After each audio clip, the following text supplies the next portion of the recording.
Column का उन्वान है रवाटी टे मुचप्पड़। मकाम 27 है कि ज़हनी मरूबियत और लिसानी ग़ुलामी के इस दौर में भी हमारी पुलिस ने अपने रोज़नामचों और ज़िमनियों में वो ज़बान ज़िंदा रखी है जो इस्तेमारी ग़ुलामी के दौर में हमारी मुतअद्दिद रियासतों और हुकूमतों के ज़हनी तौर पर आज़ाद हुक्मरानों ने अपनी सरकारी ज़बान बना रखी थी, जो अब पाकिस्तान के तमाम सूबों और तमाम पाकिस्तानी ज़बानें बोलने वालों के माबैन राब्ते की ज़बान है, और जिसे आज़ादी के वक्त से आज तक हम अपनी कौमी ज़बान की हैसियत से अंग्रेज़ी की जगह अपनी सरकारी ज़बान बनाने के ख़्वाह हैं। इम्तिदाद ज़माना से और मौजूदा ज़माने की पुलिस के हत्थे चढ़ जाने से अब इस ज़बान का भी वही हशर हो गया है जो किसी का पुलिस के हाथों हो जाता है, बिलखुसूस कोई भी पाकिस्तानी ज़बान बोलने वालों का। हज़रत दाग़ का दावा था कि सारे जहां में धूम हमारी ज़बान की है, और आपने तो सुना ही होगा कि दाग़ तो अच्छे होते हैं, मगर ये ज़बान अब ऐसी बेज़बान हुई है कि चैनलों के एंकरों समेत इसके साथ जो जैसा सलूक चाहे कर ले, अब ये उफ तक नहीं करती। बेदाग ज़बान तो अब सुनने ही को नहीं मिलती। वजह वही है कि अब चैनलों ने ये फैसला कर लिया है कि दाग तो अच्छे होते। बरसों पहले गालिबन 1996 की बात है, Lahore high court Rawalpindi bench के रूबरू मुमताज़ वकील जनाब एजाज हुसैन बटालवी एक पुलिस ऑफिसर की शहादत की खानदगी फरमा रहे थे। इसी असना में उन्हें पुलिस की खानदगी की भी एक शहादत मिल गई। हुआ यूं कि पढ़ते पढ़ते जब उन्होंने मोहर की जमा मोहरें पढ़ने के बजाय मवाहिर पढ़ी तो जस्टिस मुश्ताक अहमद खान ने फाजिल वकील को टोकते हुए इस्तिफसार किया कि क्या ये लफ्ज़ कवायद की रूह से दुरुस्त है? तो बैरिस्टर एजाज हुसैन बटालवी ने मुस्कुराते हुए जवाब दिया कि मैंने तो पुलिस की ज़िमनियों में इससे भी ज़्यादा दिलचस्प ज़बान पढ़ी है। फिर उन्होंने एक दिलचस्प हवाला भी दिया। उन्होंने अदालत को बताया कि एक ज़िमनी में लिखा था कि तलाशी लेने पर मुलजिम की डब्बे कलां से रवाटी टे मुचप्पड़ बरामद हुई। ख़वातीन व हज़रात, डर न जाइएगा कि दहशतगर्दी और तखरीबकारी के इस जदीद तरीन दौर में पुलिस ने मुलजिम की किस हसास तरीन शय से क्या ख़तरनाक चीज़ बरामद कर ली। डर तो हम भी गए थे, और डरते डरते सोचा कि ये जुमला तो उर्दू ही का मालूम होता है, मगर पुलिस के आगे बड़े बड़ों की उर्दू ख़राब हो जाती है, हम क्या शय हैं। ताहम पुलिस के खौफ से अपने सूखे हुए हलक को पानी से तर करके इन मुश्किल अल्फाज को पानी करने की कोशिश की और कामयाब रहे। आइए हम आपको अपनी इस कामयाबी का इकबाली बयान रिकॉर्ड करवाते हैं। आपको तो खैर मालूम है, मगर बज़रिया मज़मून हाजा बाबा लोग को मालूम हो कि हमारे गांव देहात के वज़ादार लोग तहबंद या धोती बांधने के बाद मकाम बंदिश से ज़रा नीचे का कुछ कपड़ा बंधन तले से गुजार कर ऊपर को निकाल लेते हैं और इस झोले या झोली में अपनी कोई कीमती चीज़ महफूज कर लेते हैं। ये मुकम्मल तौर पर बंद और महफूज जेब डब कहलाती है। डब छोटी भी होती है और बड़ी भी। छोटी को फ़ारसी में खुर्द कहते हैं और बड़ी को कलां।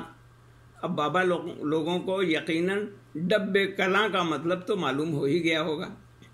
जैसा कि बैरिस्टर एजाज हुसैन बटालवी साहब के मुकदमे में जिक्र आया कि पुलिस ने मोहर की जमा एक अरबी कायदे को मद्देनज़र रखकर मवाहिर बना ली।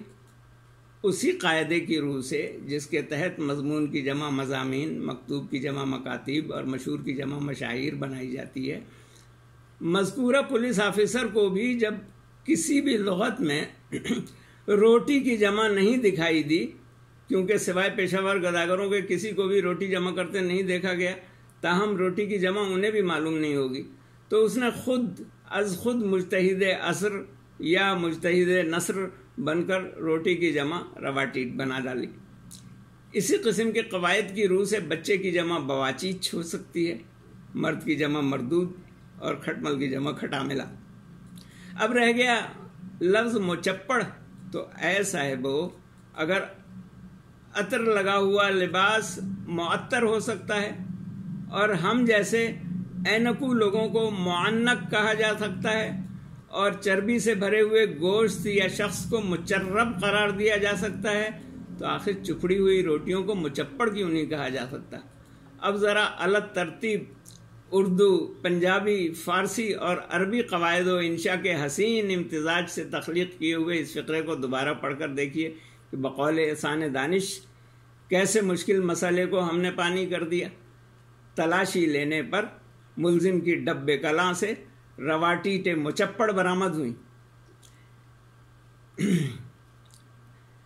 کون جانے کہ تلاشی لینے پر ملزم کی ڈبے کلاں سے جو رواٹیٹیں مچپڑ برآمد ہوئی تھیں، اس غریب پر انہی کو چرانے کا الزام تھا، یا الزام تو اس پر کچھ اور تھا، مگر پولیس نے اپنی مستعدی اور چستعدی کا مظاہرہ کرتے ہوئے اس کی ڈبے خرد و کلاں کی بھی تلاشی لے ڈالی۔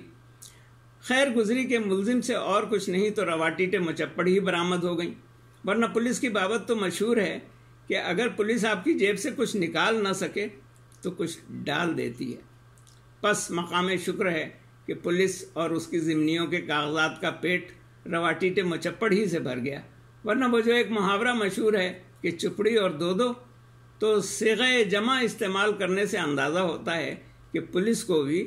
چپڑی اور دو ہی مل گئی تھی، ورنہ کچھ بعید نہ تھا کہ وہ ملزم کی ایک ڈب سے ہیروئن، چرس، افیون اور گانجا برآمد کر لیتی، جس کے بعد ملزم حیرت سے دھت ہو جاتا۔ صاحب اردو زبان کے بہت سے الفاظ کو پولیس ہی نے اپنے لتر، چھتر یا ڈنڈے کے زور سے زندہ رکھا ہے، ورنہ آپ کو اردو اخبارات میں حوالات،